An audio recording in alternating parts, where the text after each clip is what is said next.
What's up, orphans? This is your boy, Creepkeeper. Welcome sa ating munting channel. At kung bago ka pa lamang dito, ay inaanyayahan kita na mag-subscribe at pindutin mo na rin ang notification bell. Kung kwentong aswangan ng trip mo, ako na ang bahala sa'yo. Anyway, simulan na natin ang aswangan.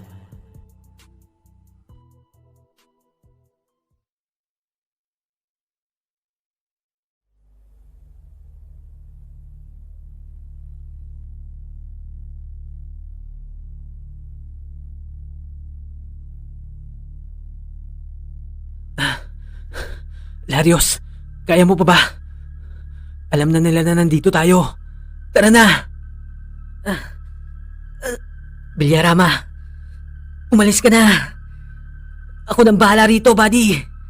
Hindi, buddy. Hindi kita iiwan dito. Dalawa nating tatapusin ang misyon na to. Tumakbo ka na, buddy. Kung kinakailangan magsakripisyo para matapos natin ang gawain na to, gawin natin. Itakas mo ang mga bihag habang may pagkakataon pa.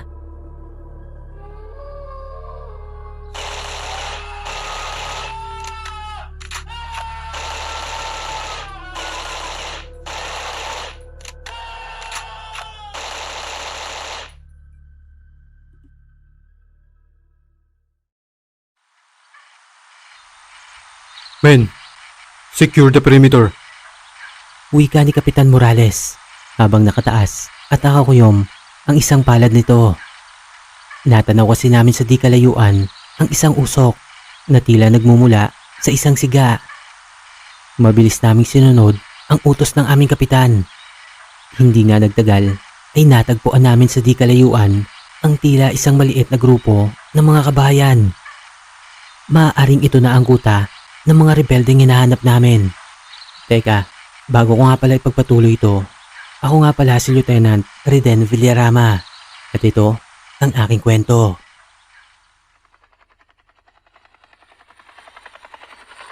Isa ako sa matitikas na miyembro ng Special Squad na pinamumunuan ni Kapitan Morales. Lahat kami ay kabilang sa Philippine Scout Ranger, pero tuwing may special mission kami ay tinatawag ang grupo namin na Mandaraget. Ang iba naman ang tawag sa amin ay Suicide Squad. Mandaraget kasi mahusay kami pagdating sa mga pag-rescue ng binihag ng mga rebelde, mga politiko, foreigner, at kung minsan pare, negosyante, matataas na tao, at kung sino-sino pa. Basta kapag ipitan na, kami talaga ang inaasahan ng mga general. Ni minsan kasi ay hindi pa kami nabigo sa mga misyon na iniatang sa amin. Sa totoo lang, ilan lamang ang nakakaalam. Sa tuwing may lakad kami, madalas matataas na opisyalis lang. Ang iba sa amin, tulad ko, ay sadyang hindi itinataas ang ranggo. Low profile kumbaga. Ayaw kasi nila na maging tanyag ang grupo namin. Ang gusto nila ay panatilihing lihim ang lahat. Minsan nga, pakiramdam ko ay tinatangan na lang nila kami. Paano ba naman? Sa iba kasi nakikredit ang mga misyong tagumpay naming tinapos. Kung sa bagay, malaki naman talaga ang benepisyo na natatanggap namin. Benepisyo nga ba? O mas tamang sabihin na pabuya? Pakiramdam ko tuloy, mersenaryo na ang datingan namin. Hindi naman private army, pero parang gano'n na nga. Sa totoo lang, 12 ang orihinal na bilang namin, pero 10 na lang kami ngayon. Nalagasan kasi kami ng 2 noong huling lakad namin. Hindi naman pwedeng basta-basta na lang sila palitan. Ewan ko ba, pero ayaw ni Kapitan Morales. Kakaiba talaga tong tao na to. Magaling kumilatis. Isang tingin niya pa lang sa sundalo, alam niya na kung magiging epektibong miyembro yon ng aming grupo. Kaya nga gano'n na lang ang gulat ko nang mapabilang ako sa mga Mandaraget. Ang totoo kasi niyan, mas marami pang sundalo ang magaganda ang accomplishment kesa sa akin. Ganon din sa iba kong mga kasamahan. Pero nakakapagtakang nagiging halos perpekto ang lahat sa amin kapag pinamumunuan na kami ni Kapitan. Siguro dahil na rin sa nabuboost ang moral namin tuwing kasama namin siya. Pero para talaga kaming tanga kasi wala man lang recognition. Pagdating sa kampo, halos makumang na ang kamay ko sa kakasaludo sa mas matataas ang ranggo sa akin na wala namang binatbat. Pero ayos lang, para sa pamilya ay gagawin ko ang lahat. Konti na lang naman, sasapat na ang ipon ko. Maisasagawa ko na ang pangarap ko na mamuhay ng tahimik kasama ng asawa at anak ko. Malaki ang pabuyang ipinangako sa amin sa misyon na ito. 2 foreigner na taga-Europa ang kailangan namin mailigtas mula sa kamay ng mga rebelde. Ang pangalan daw nun ay Mr. and Mrs. Morel. Nasa 7 buwan na itong hawak ng mga bandito at ilang special squad na rin ang isinugo para iligtas ang mag-asawa. Pero sa kasamaang palad ay walang nakabalik ni isa sa mga ito. Kaya kami nandito ngayon. Kailangan ng gamitin ng mga opisyal ang kanilang alas. Ganun na lang ang pagtataka namin nang masilayan namin na malapitan ang grupo ng mga kabahayang yon. Wala kasi kaming naabutan ni isang tao. Gawa sa pawid ang mga kubo na halos nasa 20 ang bilang. Ngunit nagimbal kami nang tumambad sa harap namin ang mga nagkalat na iba't ibang bahagi ng katawan ng tao. Hindi tuloy namin matiyak kung ilan ang kabuo ang bilang ng mga ito kasi nga putol-putol. May mga baril din na nagkalat sa paligid. Kaya't ang hinala namin ay hindi sibilyan ang mga taong ito, kundi miyembro rin ng mga rebelde. Tigmak ng dugo ang buong kapaligiran at bakas din ang karumal-dumal na kaganapan na nangyari sa lugar na ito. Sanay na kami sa dugo at mga brutal na senaryo, pero aaminin ko na nayo talaga ang balahibo ko sa tagpong ito. Halata din sa mga kasama ko ang pagkasindak. Ngayon pa lang kasi kami nakakita ng ganito katinding pangyayari. Hindi ako sigurado, pero para talagang kinatay ang mga tao dito. Lahat kami ay sinanay upang maging handa sa kahit anumang kaganapan, pero kakaibang level talaga to. Hirap na nga akong pigilan ng sarili ko na mapasok ka. Naghihintay pa nga ako sa mauunang bumigay, pero kahiyaan talaga, kaya't ginawa ko na ang lahat para mapigilang lumabas ang mga kamote at mais na nilantakan ko kanina. In short, muli kong nilunok yun. Sorry po sa mga kumakain ha. Matapos ang pagsisiyasat ay nakumpirma namin na wala nang ang buhay sa lugar na yon.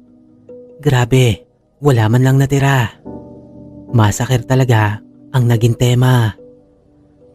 Hindi kami makapaniwala na maggagawa ito ng mga tao. Para kasing mabangis na hayop ang gumawa nun. Makalipas ang ilang saglit ay nilikas na rin namin ang lugar na yon. Hindi kasi namin nakita ni isang bakas ng target namin na foreigner na kinidnap ng mga rebelde. Mag-asawa daw yon na taga-Europa. Sobrang yaman daw. Kaya ayun, kailangan iligtas. Minsan natatawa na lang ako kasi parang pera at kapangyarihan lang ang nagpapakilos sa amin. Kapag maliliit na tao kasi ang nadukot ay halos hindi rin naman pinapansin ng gobyerno. Nagpatuloy kami sa aming misyon. Tinahak namin ang masukal na kagubatan hanggang sa inabot na kami ng gabi. Bihirang mangyari to, yung tipong isang buong araw na kami naghahagilap pero wala kaming napala. Ayon kasi sa intelligence report ay hindi nalalayo sa lokasyon na to ang kuta ng mga rebelde. Pero bakit wala naman kami makita? Kung tutuusin, walang sinabi ang mga canine dog sa team namin kung ang pag-uusapan ay paghahanap ng bakas. Sadyang nakakapagtaka. Sa kalagitnaan ng aming pagpapahinga ay bigla kaming nagulantang sa sunod-sunod na ingay ng putok. Agad kaming kumilos upang maghanda sa pakikipaglaban. Ngunit ilang sandali kaming natigilan dahil hindi na nasundan ang mga pagputok na yon. Pero patuloy pa rin tumutunog ang gatilyo ng isang barel. Get them it, Larios! Ano bang nangyayari sa'yo? Sino bang binabaril mo? Tila nawala na sa katinuan ang kasama naming si Lieutenant Larios kasi parang hindi nito naririnig ang boses ni Kapitan Morales. Tuloy pa rin ito sa pagkalabit ng baril niya. Get them it! Natigilan lamang ito nang marinig niyang sumigaw na ang aming kapitan. Unti-unti itong lumingon sa kinatatayuan namin at tila nakatulala.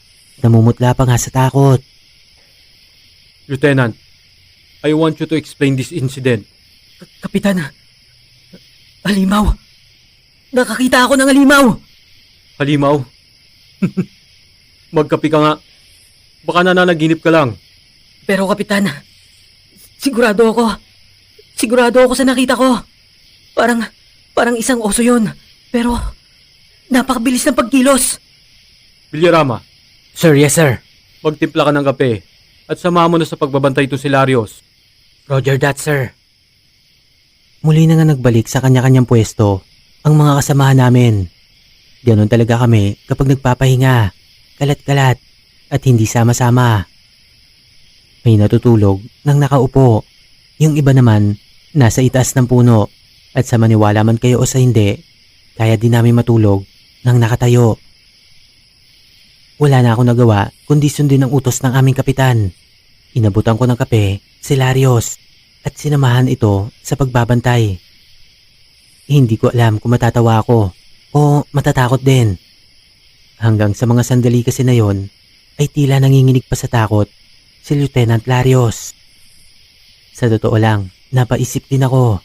Hindi naman kasi talaga siya ganon. Kilala kong buo ang loob ng taong ito at sadyang walang kinatatakutan.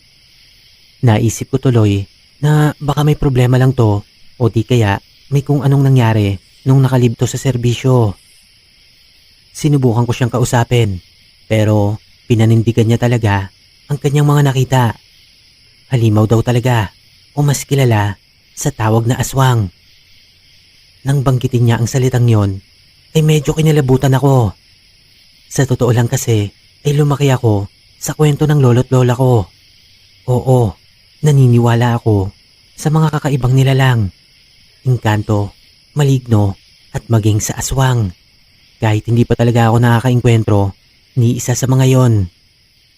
Medyo napaisip ulit ako. Wala kasi sa naikwento ni Lolo ang deskripsyon ng nakita niya. Para daw kasing oso yon na nasa 8 talampakan ang taas pero mabilis ang pagkilos. Larios, hindi kaya taong lobo yon? Mismo Brad, ganun na ganun nga.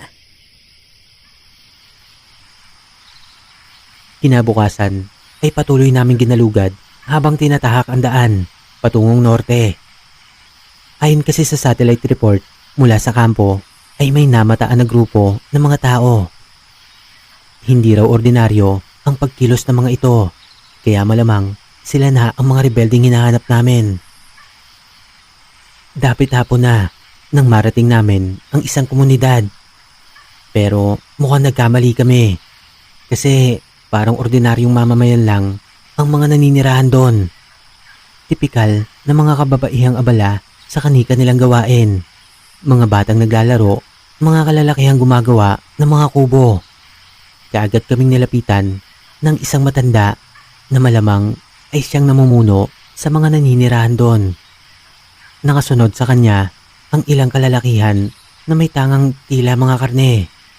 Hindi ko alam kung anong klaseng karne yon. Nakabalot kasi ito sa makapal na plastik. Magandang hapon mga Ginoo. Narito pala ang alay namin para kay Commander Negro. Pagpasensyahan nyo na po ito. Dadagdagan na lang po namin sa susunod. Tatang, nagkakamali po kayo. Hindi po kami mga rebelde. Mga sundalo po kami. Hindi ko alam, pero parang ang weirdo. Naging weirdo ang kilos ng matanda nang marinig dito ang sinabi ni Kapitan Morales. Kaagad nitong inutusan ang mga kasama niyang lalaki na ibalik na ang mga karne sa pinagkuhaan nito. Halatang balisa ang matanda at halos hindi malaman kung ano ang gagawin. Tatang, huwag po kayo matakot. Hindi po kami pumarito para saktan kayo. Kakampi niyo po kami. Pasensya na po kayo, sir. Napagkamalan ko pa kayong mga rebelde. Grabe naman kayo, Tatang, oh. Mukha ba kaming mga rebelde? Tignan nyo nga tong mga uniforme namin. Hindi nyo ba nababasa to? Ganun po ba, sir? Natural lang yan, Valdez. Dahil ang mga bandido na yan ay sinusuot na rin yung mga uniforming nakukuha nila mula sa kabaro nating napaslang nila. Kung sa bagay, may punto ka, Brad. Teka tatang, ano po yung mga karne na dala nyo kanina? Yun ba yung mga lagay nyo sa grupo nila Commander Negro? Ayos din ha, ni hindi na naawa sa inyo.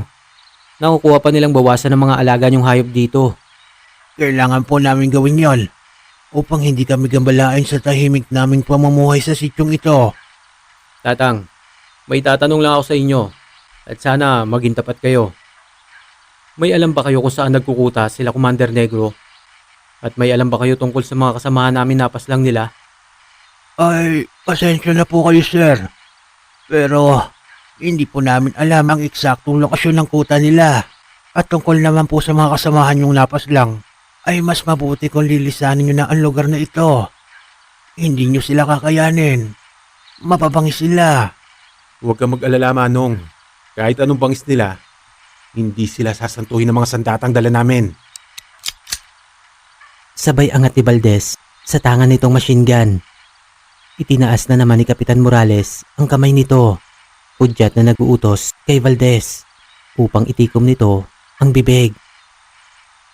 Tatang, nakikiusap ako. Para din to sa ikatatahimik ng komunidad nyo.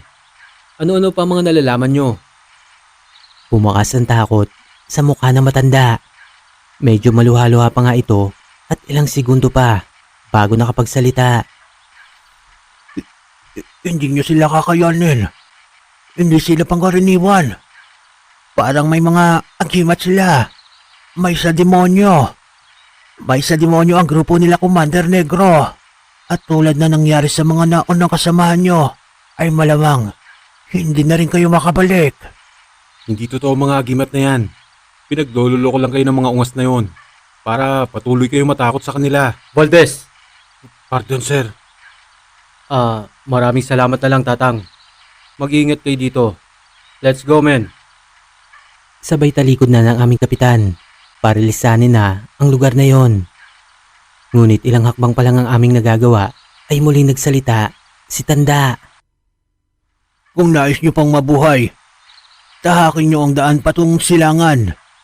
Ngunit kung nais nyo magpatuloy, tahakin nyo ang kabundukan sa kanluran. Ikalimang bundok, matatagpuan nyo ang hinahanap nyo. Pasaway tong matandang to ha. Ang dami pang pasakalye. Ituturo din pala. Muli na namang sumapit ang dilim. Nasa pangalawang bundok pa lamang kami nang nagpasya si Kapitan na muli kaming magpahinga. Si Baldas at Vargas ang pinagbantay ni Kapitan upang makabawi naman kami ni Larios. Ngunit katulad na nangyari kagabi ay may komosyon na namang naganap. Muli kaming nagising sa ingay ng sunod-sunod na pagputok ng barel ni Valdez.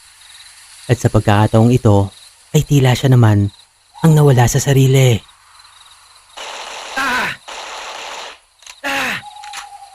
Mamatay kayong lahat! Kaagad kaming naalerto at pinaputukan na rin ang dakong pinupunteriya ni Valdez. May naaninagan kasi kami mga pagkilos mula sa mga punong naroroon. Maya-maya pa ay muling itinaas ni Kapitan Morales ang nakakuyom na palad nito, pudyat upang ihinto namin ang pagpapaputok. Ubos na ang bala ni Valdez pero patuloy pa rin ito sa pagkalabit ng gatilyo. Valdez, tama na. Kapitan, si Vargas. Si Vargas, kinuha nila. Sinong sila? Wala akong nakikitang kalaban. Kapitan, tama si Larios. Panghali mo sila. Uubusin nila tayo. Isang malakas na bigwas ang pinakawala ni Kapitan Morales tungo sa muka nang hindi na magkanda ugagang si Valdez. Kapitan, umalis na tayo dito. Hindi sila tinatablan ng bala. Mamamatay tayong lahat dito. Valdez, tumayo ka dyan. Pero Kapitan, That's an order. Yes, sir. Kaagad kaming naghanda upang sundan ang tinahak na daan ng mga halimaw na sinasabi ni Valdez. Buisit, bitin na bitin pa ang tulog namin. Pero no choice, kailangan namin iligtas si Vargas. Yun kung buhay pa ito. Magbubukang liwayway na nang marating namin ang ikatlong bundok. Natigilan ng grupo nang makaramdam kami ng pagkilos sa aming paligid. Sa totoo lang, kinikilabutan na talaga ako. Para kasing ang daming nagtatakbuhan paikot sa kinalalagyan namin. Pero wala naman ako makita. Nakiramdam kami ng gusto. Pero patuloy pa rin ang mga yabag sa paligid. Sa udyat ni Kapitan ay sabay-sabay kaming tumayo mula sa aming pinagkukublihan. Sabay-sabay namin pinaputukan ang aming paligid.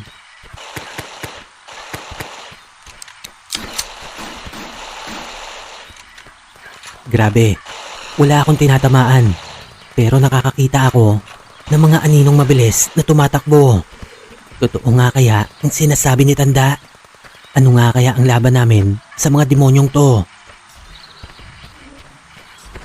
Nagulantang kami nang bigla na lang umangat sa ere ang dalawa naming kasama na tila ba may lubid na humatak sa mga paa nila. At dahil doon ay patuloy nilang nakalabit ang gatilyo ng mga baril nila. Kaya tinamaan ang isa sa mga kasamahan namin.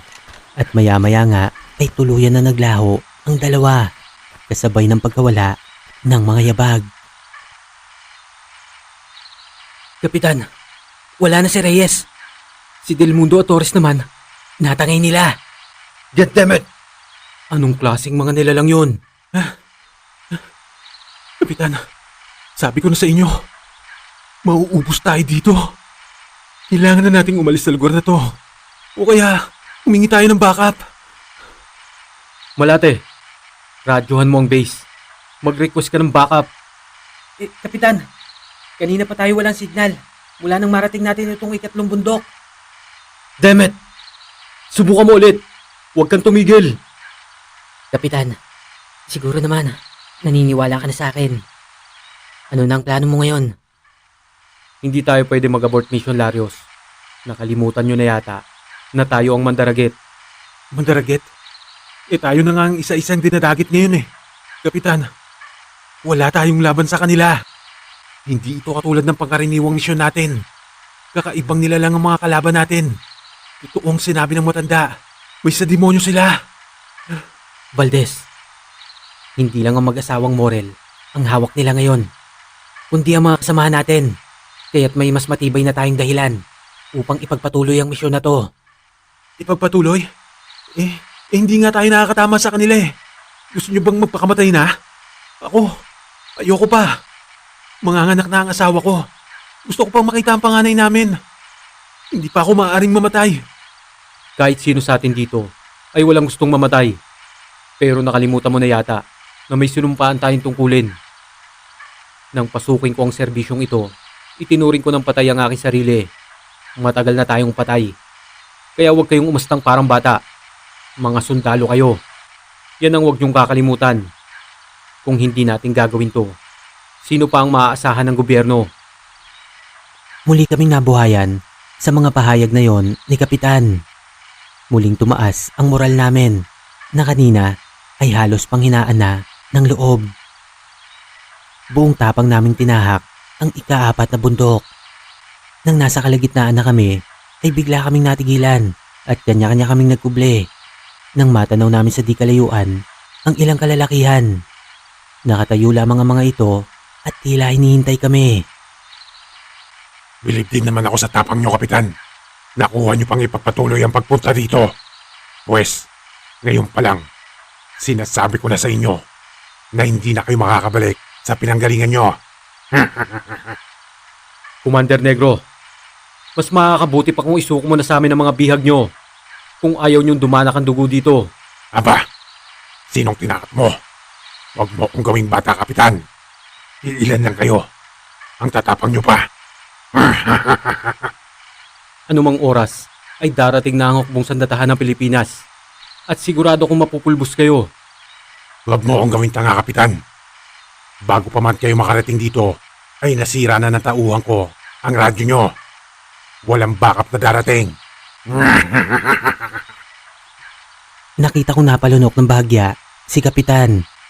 Mukhang wala na kami magagawa pa, kundi makipagsabayan. Naunang kumilos si Kapitan Morales upang paulanan ng bala ang mga kalaban. Ganon na din ang ginawa namin. Mamatay kayong lahat!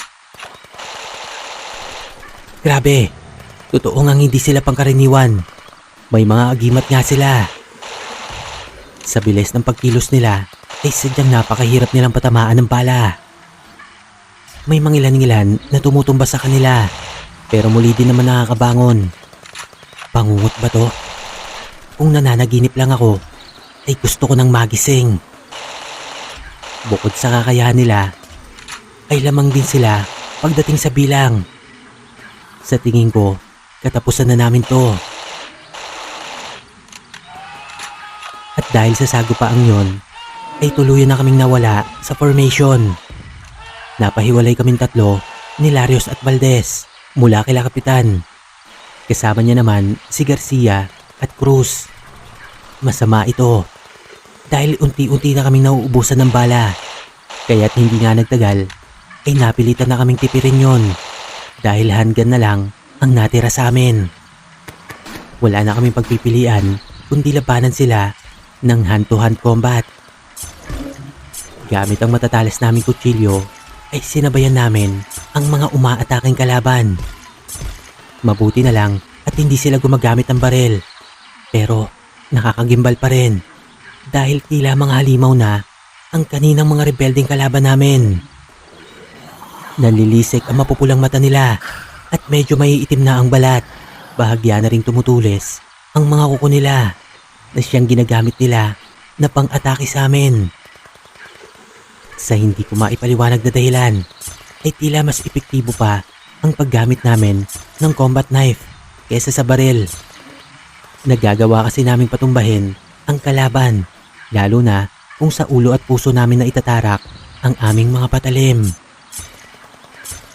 Maya-maya pa ay nagawi kami sa putikan at doon kami nagpatuloy sa pakikipagpambuno. Madami kaming napaslang pero sa kabila nun ay hindi na rin mabilang ang mga sugat na natamo naming tatlo mula sa matatalas nilang kuko at maya-maya pa ay nakagat ng isa sa kanila ang balikat ni Valdez.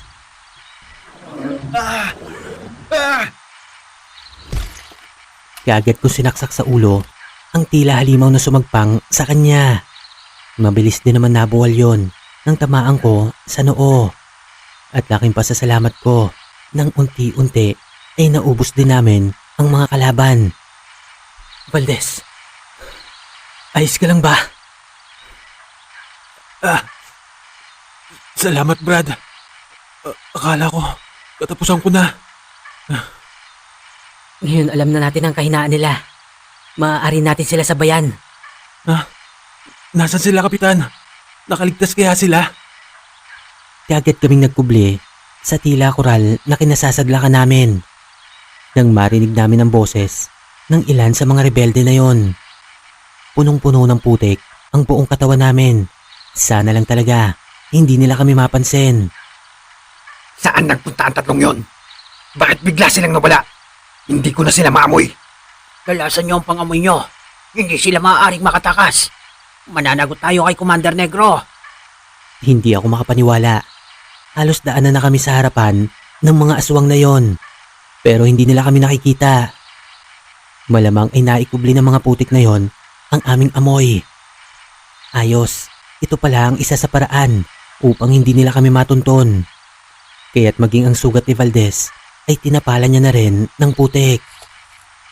Ilang saglit pa ay nakita namin sila Kapitan na parang baboy na bitbit ng mga rebelde. Nakatali na ang mga ito at nanghihina. Tad-tad di kasi sila ng sugat. Malamang ay napalaban din ng gusto. Matapos ang tagpong yon, ay halos lantang gulay si Valdez at parang namumutla ang buong katawan nito. Mga Brad, nakikiusap ako sa inyo. Gusto ko pa makita ang magiging anak ko. Hindi pa ako handa mamatay. Nagkatitigan kami ni Larios. At kahit walang salita na namutawi sa aming mga labi, ay nagkaunawa na kami. Bago namin pauwiin si Valdez, ay kinamot muna siya ni Larios. Mabuti na lang kahit papano ay may alam siya pagdating sa mga halamang gamot. Babalik si Valdez sa kampo upang makahingi ng backup at maikwento na rin ang sinapit namin dito. Isa pa ay nais niya na rin masaksihan ang pagsilang sa panganay niyang anak. Naunawaan naman namin yon ni Larios. Pareho kami na naging pasya. Itutuloy namin ang misyon. Ang iligtas ang mga bihag at ang mga kasamahan namin. Ilang aswang man ang makasagupa namin. Ipinagpatuloy namin ang pagtahak sa ikalimang bundok. Siyempre, balot pa rin ng putik ang buo naming katawan. At nang malapit na kami ron, ay may natanaw kaming grupo ng kalalakihan na tila may bitbit na malalaking tipak ng karne. Parang katulad yon ng dapat na ibibigay sa amin ni Tanda. Palihim namin silang sinundan hanggang sa makarating nga sila sa isang tagong kuta. Napakasukal ng kinaroroonan nun na kahit na satellite o helicopter sa himpapawid ay malabong matagpuan ang kinaroroonan nila. Mayayabong kasi ang naglalakihang puno at kahit ang sinag na nagmumula sa araw ay hirap na pasukin yon. Pinagmasdan namin ang buong paligid. Nasa higit kumulang 100 din ang bilang nila. Kailangan namin pagplanuhan maigi kung papaano namin maisasagawa ng tagumpay ang misyon. Muli kaming lumayo sa kuta ng mga rebelde at doon sa kakahuyan ay gumawa kami ng mga patibong ni Larios. Nang muling sumapit ang dilim, ay uumpisahan na namin ang plano. Nakita namin sa di kalayuan ang kinaroroonan nila Kapitan. Naroroon lamang sila sa isang kubo. Ngunit ang nakakapagtaka ay nang makita namin si Vargas na palakad-lakad lang sa paligid na tila nakikipagsaya pa sa mga rebelde. Nainom sila ng alak at ang iba pa nga sa kanila ay nagsasayawan. Hindi ko rin maunawaan kung bakit may malalaking siga sa paligid nila. Kitang-kita tuloy ang usok na nasa ibabaw ng himpapawid. Hindi ba sila nag-aalala na maaari itong makita ng mga militar at sugurin sila anumang oras? Ewan, basta ang mahalaga ay mailigtas namin ang mga bihag at sila Kapitan. Maya-maya nga ay umalingaw-ngaw na ang malalakas na pagsabog. Nang ibato namin sa iba't ibang direksyon ang mga granadang dala namin.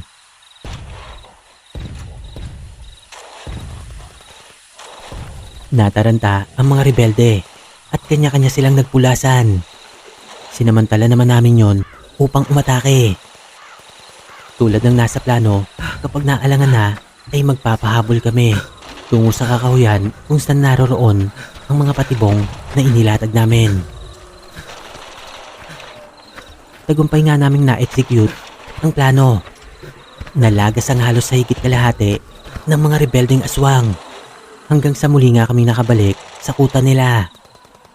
Hirap na hirap pa rin ang mga aswang na matagpuan kami. Malaking tulong talaga ang mga putik na ipinahid namin sa buong katawan. Patuloy pa rin ang pagsabog sa paligid. Bukod kasi sa mga sibat at butas na patibong, ay may mga pampasabog din kaming itinanim. Kaya't patuloy pa rin nakakapaminsala ang mga ginawa namin ni Larios. Hindi pa rin magtanda-ugaga ang mga aswang at yun ang pagkakataong hinihintay ko. Ang makalapit kami sa kubo nila Kapitan habang natataranta ang mga kalaban. Ngunit gano'n na lang ang pagkagulat namin nang maabutan namin sila Kapitan na sabay-sabay na nanginginig.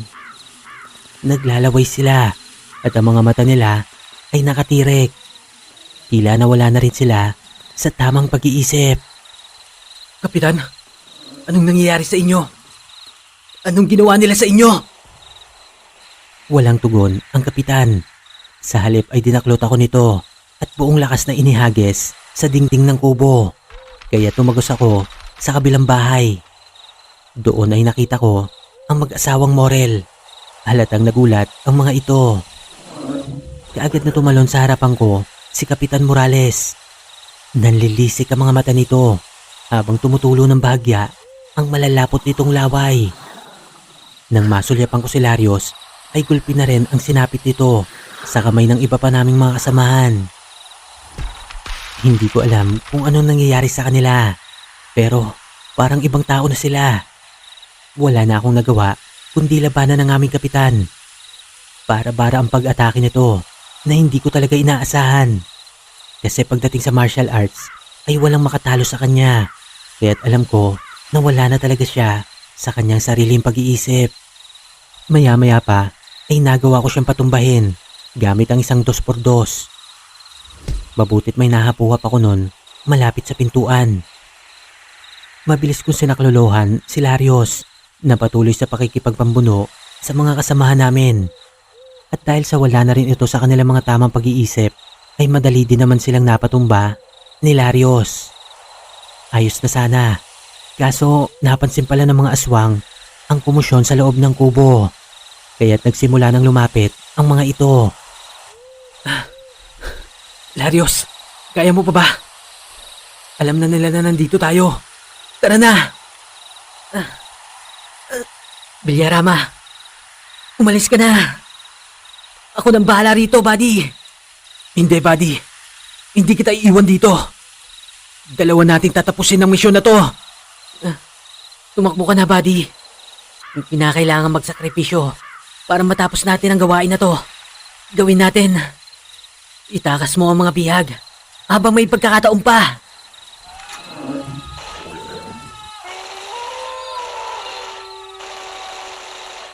Sa buwisit ko sa kadramahan ni Larios, ay buong lakas ko siyang binuhat.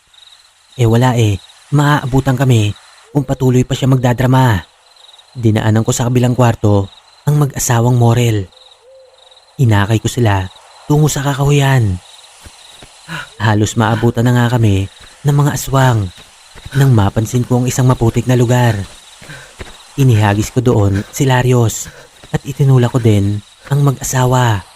Habang ako naman ay nagpagulong-gulong din upang mabalutan ng putik ang buo kong katawan. Awa ng Diyos ay nalagpasan lamang kami ng mga humahabol sa amin. Doon pa lamang ako nakahinga ng maluwag. Maya-maya pa ay kumabog ang dibdib ko nang marinig ko ang boses ni Larios. Tila hirap na hirap ito na para bang binabawian na ng buhay. Buddy. Unti-unti kong inaninag ang kinaroroonan niya. At nang masanay na sa dilim ang mga mata ko, ay tumambad sa akin ang dumuduwal na ng dugo na si Larios. Larios! Anong... Tumakas ka na! Tumakas ka na, buddy! Takbo!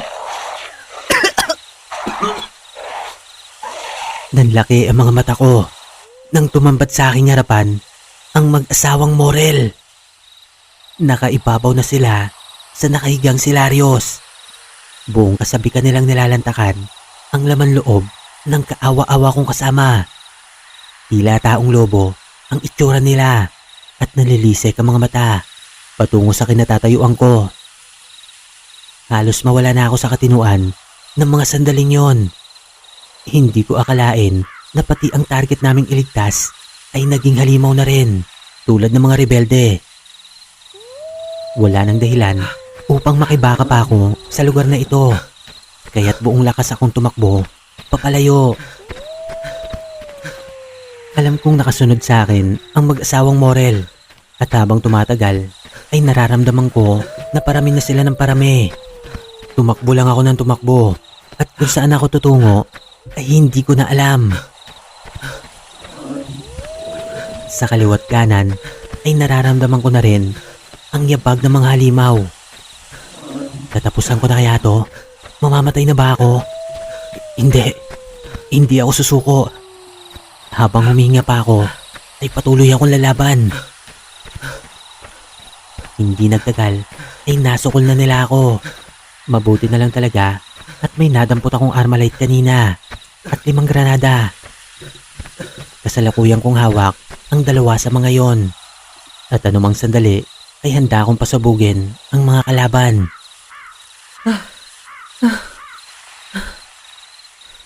Sige, subukan nyo. Nang sabay-sabay tayong matapos dito. Aba, matapang ang isang to ah. Sa palagay ko, ay pasado ka upang mag-iisang premyadong mandirigma. Tumpak, Commander Negro. Gaya ng sinabi ko, walang tapon sa mga tao ko. Kapitan, anong ibig sabihin nito?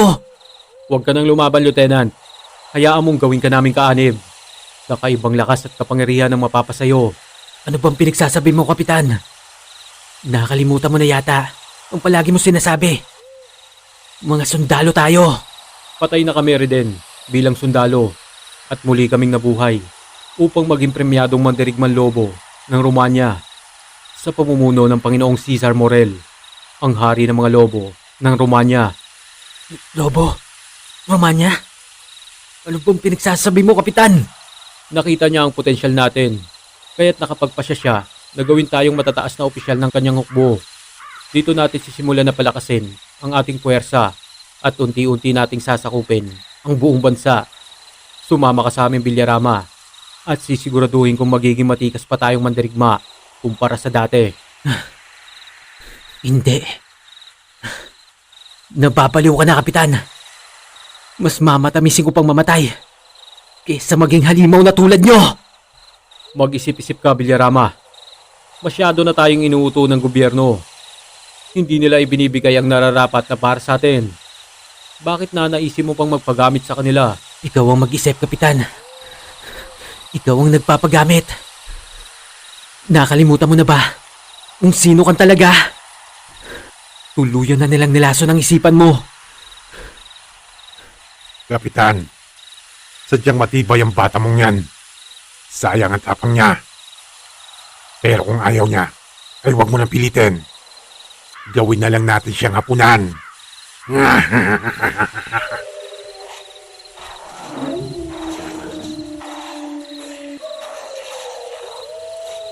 Halos sumiwalay ang kaluluwa ko mula sa aking katawang tao. Nang unti-unting nagpalit ng anyo, si Commander Negro. Mula sa itsura nitong mabangis na parang taong grasa, unti-unti ito nagiging taong lobo. Ganon din ang nangyari sa iba pang mga samahan niya. Nakatingala sila habang nagsisipag-alulungan. Napansin ko ang maliwanag na buwan na kasalukuyang nasa kalangitan. Bilog na bilog ito na nagbibigay liwanag sa buong kapaligiran. Marahil ay ito ang dahilan kung bakit naging mga taong lobo ang mga rebelding aswang. Kasunod nun, ang paglulupasay nila Kapitan Morales kasama ang mga sundalong miyembro ng Mandaraget. Unti-unti na rin sila nagpapalit ng anyo habang ang mag-asawang Morel naman ay kanina pa naging taong lobo. Ang dalawa pa lang ito ang dahilan kung bakit nagkaganito ang lahat ng tao dito. Ang inakala naming bihag ay sila pala ang tunay na maninila. Mga diablong nagdala ng salot sa lugar na ito. Naisip ko na kung mapapatay ko ang mag-asawa ay baka sakaling bumalik sa pagiging tao ang mga sundalo't rebelding nasa paligid ko. Sinubukan kong ibato ang mga granadang hawak ko tungo sa mag-asawang halimaw. Ngunit mabilis na nakailag ang mga ito. Mamatay kayong lahat! Nagpaulan ako ng bala gamit ang mataas na kalibre ng barel. Alam ko kung saan patatamaan ang mga halimaw, kaya't nagagawa kong mapatay ang iba sa kanila. Patuloy kong binabato ng granada ang kinaroroonan ng mag-asawa, pero sadyang mabibilis silang kumilos. Hindi ko tinigilan ang pagparel sa kanila hanggang sa tuluyan ko ng tamaan si Mrs. Morel. sinigurado kong sa ulo ang tama niya. At sa palagay ko ay napuruhan ko ang reyna ng mga lobo dahil hindi na ito gumagalaw mula sa pagkakalugmok sa lupa. Kasunod nun, ang malakas na pag-alulong ni Cesar Morel habang tumatakbo ito papalayo. Nakuha ko pa nga siyang paulanan ng pala. Ngunit nagulat na lang ako nang biglang may napakalakas na ilaw ang biglang tumama sa akin. Nagmumula yon sa himpapawid. Soldier, ibaba mo ang iyong sandata at itaas mo ang iyong mga kamay. Sa wakas, dumating na ang backup. Nasa 1 dosenang helicopter ang natatanaw ko mula sa himpapawid. Mabilis na nagbababaan ang mga sundalo mula roon. Sa di kalayuan naman ay natanaw ko pa ang mga nalilisik na mga mata ng mga halimaw. Nakakuble ang mga ito sa dilim. Ang buong akala ko ay aatake sila ng biglaan. Pero nagulat na lang ako nang unti-unti sila maglaho. Hindi pa tayo tapos ng penan. Pagbabayad ka sa pagpasla mo sa aming marina. Nakahinga ako na maluwag nang napaligiran na ako ng mga kabaro kong sundalo. Pero teka, bakit nila kinuha ang sandata ko at pinusasan ang aking mga kamay? Shit! Napagkamalan nila na ako ang pumatay sa bihag na si Mrs. Morel. Nakita kasi nila kung papaano ko ito tinadtad ng bala. Sa bagay, tama sila, pero mali. Mali talaga. Hindi ko alam kung papaano ko ipaliliwanag ang lahat ng ito. Wala na si Larios upang magisaksi. Kaya't ito, nakakulong ako ngayon sa Camp Bagong Diwa at nahaharap sa court martial. Sinubukan ko naman na ipaliwanag sa kanila ang lahat pero walang naniniwala sa akin. Ang tingin pa nga nila ay nabaliw ako dulot ng warshock. Sa kabilang banda, mas okay na to kaysa mapas lang o maging kabilang sa mga halimaw na yon. Nagkaroon ako ng pag-asa nang maalala ko si Valdez. Nakatawag siya ng backup. Ibig sabihin, ligtas siya. Ngunit nagulat na lang ako nang marinig ko ang balita na patay na rin ito. Oo nga't nakarating ito sa kampo at nakahingi ng tulong. Pero kinabukasan daw ay bigla itong bumangon at naghurumintado. Naglalaway daw ito at nalilisik ang mga mata. Halos makapatay pa nga raw ito ng nurse kaya't wala nang nagawa ang mga otoridad kundi paslangin na rin si Valdez. Oo nga pala, nakagat siya. Malamang narabis yun o nahawa na rin sa pagiging aswang nila Morel. Si Morel, panigurado. Hindi siya titigil hanggat hindi niya ako napapaslang. Kitang-kita ko kasi ang iba yung puot sa kanyang mga mata. At alam kong hindi siya titigil hanggat hindi niya naipaghihiganti ang naging kamatayan ng kanyang asawa.